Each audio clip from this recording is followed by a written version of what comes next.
દહેજ વતનમાં લગ્ન પ્રસંગમાં જતા બંધ રહેલ અવધૂત નગરના મકાનને નિશાન બનાવી તસ્કરો 3.30 લાખના મુદ્દામાલનો હાથફેરો કરી ગયા હતા। ભરૂચના ભોલાવ ખાતે આવેલ અવધૂત નગર 2 માં રહેતા રઘુવીરસિંહ કિરીટસિંહ રાણા દહેજ જીઆરડીસીમાં આવેલી ઉપાલ કંપનીમાં ફરજ બજાવે છે। દહેજ તેમનું ગામ હોય ત્યાં એક લગ્ન પ્રસંગમાં જવાનું હોવાથી તેમણે તેમના પુત્ર અને પુત્રીને તેમના ભાઈના ઘરે રાખી તે અને તેમની પત્ની જાગૃતિ દહેજ ગયા હતા।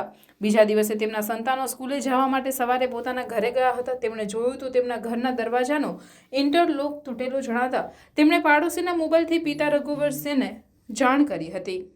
તેઓ તુરંત દહેજથી ભરૂચ આવવા રવાના થયા હતા।